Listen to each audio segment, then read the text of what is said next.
Good evening, কেমন আছেন সবাই? একটি নতুন ব্লগে সবাইকে স্বাগত। আজকের এই ব্লগে আপনাদের দেখাবো একটা নতুন জিনিস কিনেছি, যেটা শীতকালে এই কানাডা বা এই উত্তর আমেরিকা অঞ্চলে খুব প্রয়োজন ঘরের জন্য। বস্তুটি হচ্ছে হিউমিডিফায়ার।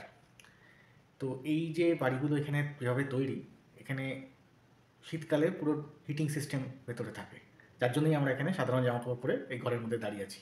বাইরে এখন অনেক ঠান্ডা, মাইনাসের কাছাকাছি টেম্পারেচার, কিন্তু ঘরের মধ্যে সাধারণ জামা বা অল্প গরম জামা পরেই থাকতে পারছি। তার কারণ এখানে একটি দুর্দান্ত হিটিং সিস্টেম ঘরের মধ্যে অ্যারেঞ্জ করা আছে, যার জন্য আপনার টেম্পারেচার, একটা রুম টেম্পারেচার মেনটেন করা হয় এই 20 থেকে 25 ডিগ্রি, এরকম একটা রুম টেম্পারেচার চেষ্টা করা হয় মানার জন্য। এটা শীতকালে। আর গরমকাল, যখন গরমকালেও কিন্তু এখানে কিন্তু যথেষ্টই গরম পড়ে এবং প্রায় 40-এর কাছাকাছি টেম্পারেচার টাচ করে যায় ম্যাক্সিমামটা। তখন এখানে আবার এসি চলে ঘরের মধ্যে। এই এসি এবং হিটার এই দুটো ঘরে রাখবার জন্য ঘরের মধ্যে ময়েশ্চারের খুব অসুবিধা হয়, এবং যেটা আমাদের বডিতে, হিউম্যান বডিতে, বিশেষ করে বাচ্চাদের বিভিন্ন রকমভাবে ইম্প্যাক্ট করে স্কিনে। এছাড়া নোজে, মানে কারোর সর্দির প্রবলেম হয়, নাক আটকে যায়, এছাড়া থ্রোটের ইনফেকশন হয় বা থ্রোটে কোনো রকম একটা চোকিং একটা ফিলিংস হয়।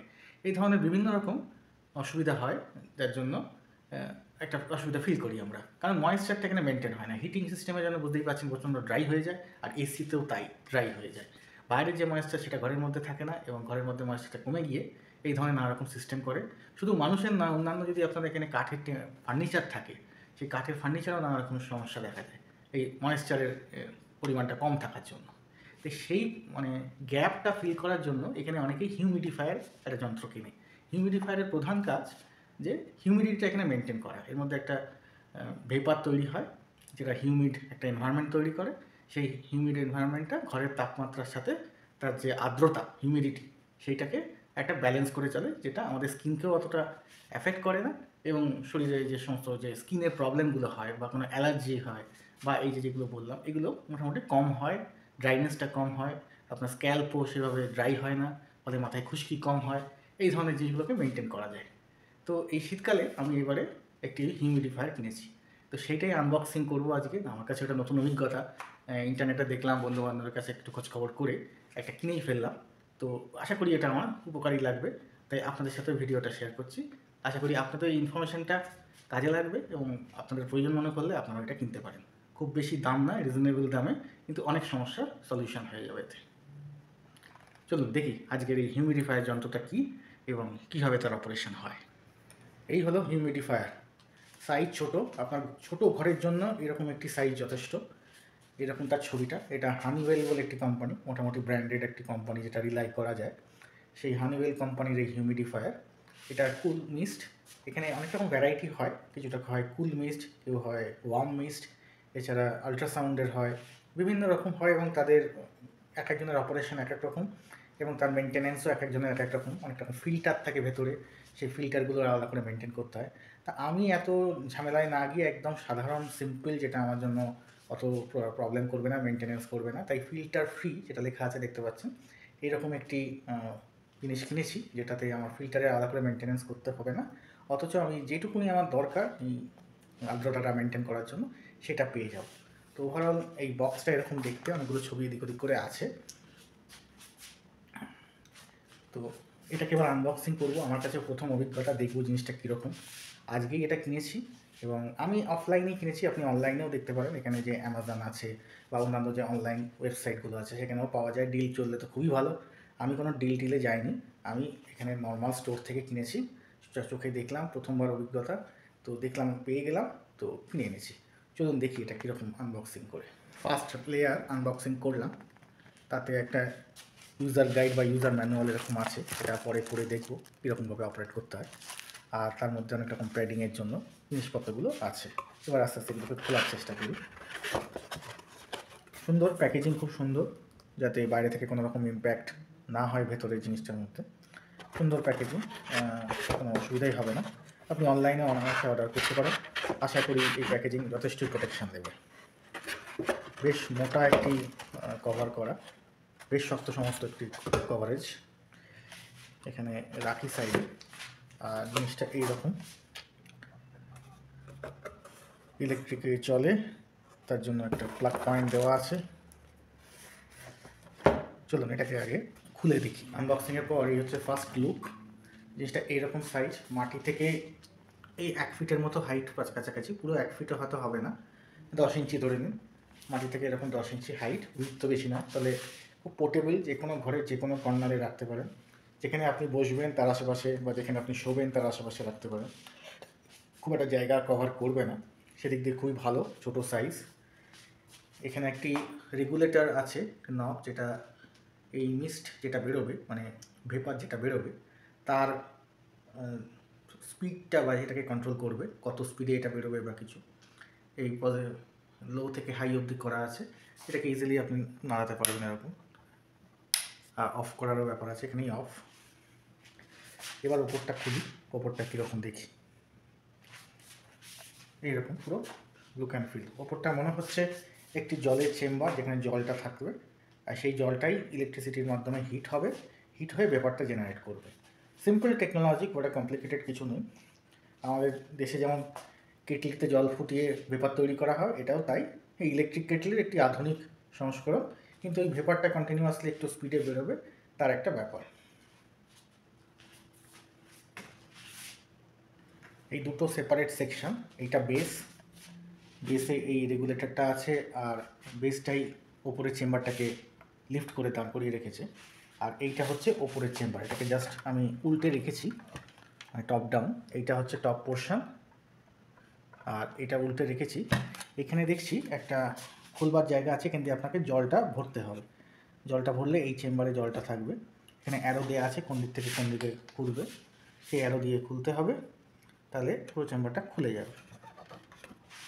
এটা খুলে দেখাচ্ছে, এই আমি জলের চেম্বারটা খুললাম, এইটি তার লিড ঢাকনা। এই ঢাকনাটা খুললে এখানে একটি জল ভরার জায়গাটা, যেখানে জলটা থাকবে, কত লিটার থাকে সেটা হয়তো এই ম্যানুয়ালে দেখে বুঝতে পারবো কতটা জল আপনি এখানে স্টোর করতে পারবেন। খুব বড় নয়, তাই খুব বেশি পরিমাণ জল এখানে স্টোর করতে পারবেন না একবারে। তো যাই হোক, মাঝে মাঝে আপনাকে জল হয়তো এখানে প্রোভাইড করতে হবে, জল ভরে। যথেষ্ট বড় মুখ, এটা খুব ভালো করেছে, যে কোনো কলের তলায় ধরলে আপনি ইজিলি জলটা ফিল করতে পারবেন। এখান দিয়ে জলটা ফিল করে, এই জিনিসটা কেন দিয়েছে জানি না, এখান দিয়ে হয়তো ব্যাপারটা বেরোবে। তো এই ব্যাপার। আর এই হচ্ছে বেসে এখানে একটা ছোট্ট ব্রাশের মতো কিছু দিয়েছে, এটা হয়তো ক্লিনিং পারপাসে কোনোভাবে ইউজ হয়। এগুলো দেখতে হবে কী কারণে ইউজ করতে হবে, হয়তো লেখাও আছে এই ইউজার ম্যানুয়ালটা।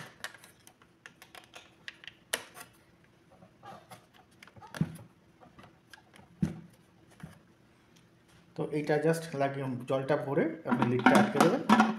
লিডটা আটকে দিলে এইদিকে অ্যারোতে নির্দেশ দেওয়া আছে, ইনস্ট্রাকশন দেওয়া আছে কোন দিকে লক কোন দিকে আনলক। এদিকে দেখুন বাঁ দিকেরটা হচ্ছে আনলক, আর এদিকটা লক করে দিলে পুরো জলটা এখানে থেকে গেল। এইবার জাস্ট এটাকে উল্টেই বেসের ওপর চাপিয়ে ইলেকট্রিকে প্লাগ ইন করলেই এই জলটা গরম হতে থাকবে এবং এখান থেকে ভেপার হতে থাকবে, আর সেই ভেপারটা বেরোবে ওপরের লিডটা আছে ওইখান দিয়ে দেখাচ্ছে ওটা। আবার এই টপটা বসিয়ে দেওয়ার পর, এখানে কোনো লক সিস্টেম নেই, জাস্ট বসিয়ে দেবেন উল্টে। আর এই জিনিসটা রোটেটিং দেখছি, এটা দিয়ে আপনার মিস্টের ডিরেকশানটা আপনি চেঞ্জ করতে পারেন। এই যে ফাঁকা জায়গাটা, এখান দিয়ে মিস্টটা বেরোবে বা ভেপারটা বেরোবে, এটা আপনি ঘুরিয়ে বিভিন্ন দিকে ঘোরাতে পারেন, তাহলে আপনার মিস্টটা সেভাবে ঘুরে বেরোবে। 360 ডিগ্রি মোটামুটি রোটেট করছে, না এটা 180 ডিগ্রি রোটেট করছে। তো আপনি 180 ডিগ্রি রোটেট করে বিভিন্ন ডিরেকশানে ঘোরাতে পারেন। এইখানে একটি ট্রে আছে, একটা সুইচ মতো আছে, এইটা যদি আমি প্রেস করি তাহলে একটা ট্রে মতো বেরোবে।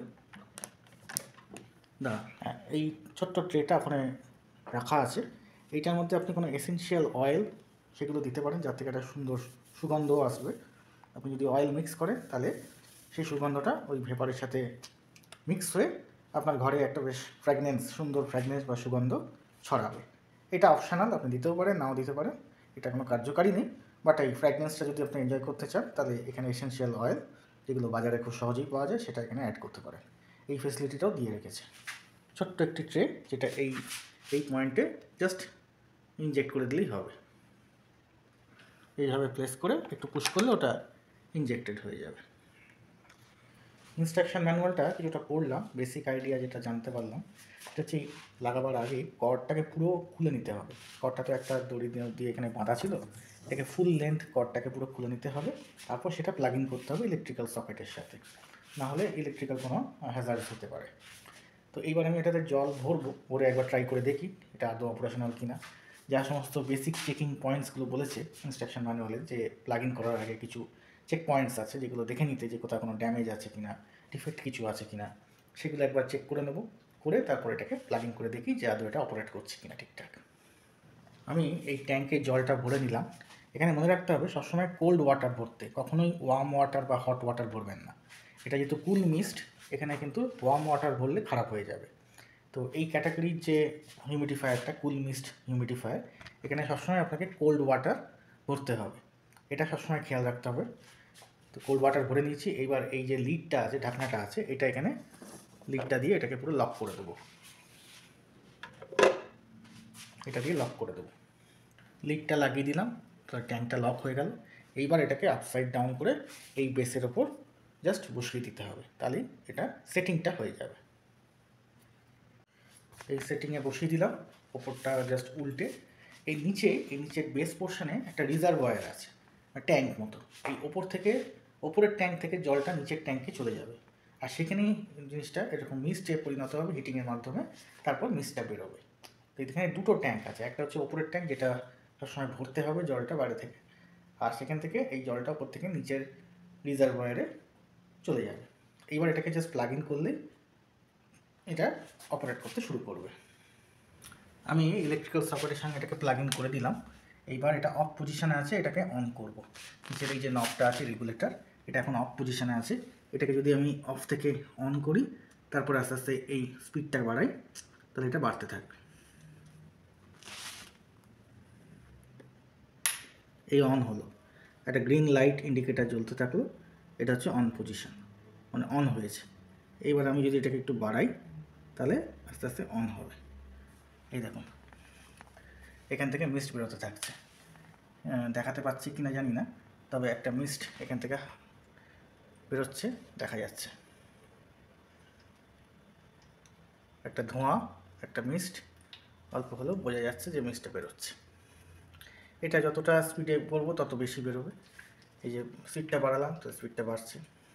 প্রথম দিকে একটু বাড়িয়ে রাখতে হবে, যাতে এরকম ধপক করে ধোঁয়াটা বেরোয়। এতে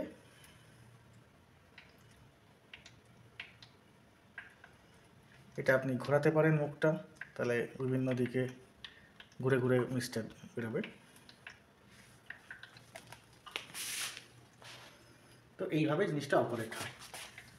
দেখি কিছুদিন ইউজ করে এটাতে আমরা কীভাবে উপকার পাই, যা পারপাসের জন্য কেনা হয়েছে সেরকম উপকারিতা পাচ্ছে কিনা, ড্রাইনেসটা কম হচ্ছে কিনা, স্কিনের যে সমস্ত ইম্প্যাক্টগুলো হচ্ছে সেগুলো কম হচ্ছে কিনা, সেটা বোঝা যাবে।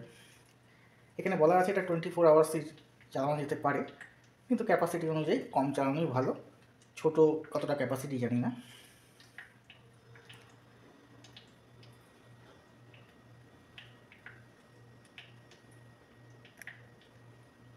আজকে ব্লগে একটি নতুন জিনিস অভিজ্ঞতা করলাম এবং আপনাদের সাথে শেয়ার করলাম। এই হিউমিডিফায়ার আপনাদের যদি প্রয়োজন মনে হয়, বা শরীরে ড্রাইনেস বেড়ে যাচ্ছে, এক্সটার্নাল ফ্যাক্টরস যেখানে স্কিনে আপনি ড্রাইনেস ফিল করছেন আর স্ক্যাল্পে ড্রাইনেস ফিল করছেন, তাহলে এরকম একটি হিউমিডিফায়ার ঘরের জন্য অনায়াসে কিনতে পারেন। মোটামুটি $50 আশপাশে দাম হয়। আমারও এটা সেরকমই দামের মধ্যে কিনলাম। আর এর থেকেও হাই রেঞ্জে আছে, সেটা আপনার প্রয়োজন অনুযায়ী, আপনি বাজেট অনুযায়ী আপনি দেখে নিতে পারেন। অনলাইনে সার্ভে করতে পারেন, অফলাইনের দোকানেও পাওয়া যায়। ওয়ালমার্ট, বড় বড় যে ক্যানাডিয়ান স্টোরগুলো এখানে আছে, ক্যানাডিয়ান টায়ার, ওয়ালমার্ট, এই ধরনের স্টোরে, বা আইকিয়া, যেখানে হোমের জিনিসপত্র পাওয়া যায়, আইকিয়া, সেই সব জায়গায় তো পাবেনই আপনি। তো খোঁজ করে নিন, আর প্রয়োজন পড়লে কিনে নিন। আজকে ব্লগটা এখানেই শেষ করছি। সবাই ভালো থাকবেন, সুস্থ থাকবেন, আমার ব্লগগুলো দেখতে থাকবেন, আর আমি যা যা এক্সপ্লোর করছি সেগুলো আপনার সামনে তুলে ধরছি। আশা করি এই ইনফরমেশনগুলো আপনাদের কাজে লাগছে, এই ব্লগটার ইনফরমেশনও কাজে লাগবে। তাহলে আজকের মতো সবাইকে শুভেচ্ছা জানিয়ে শেষ করছি এই ব্লগটি। সবাইকে শুভরাত্রি, টাটা।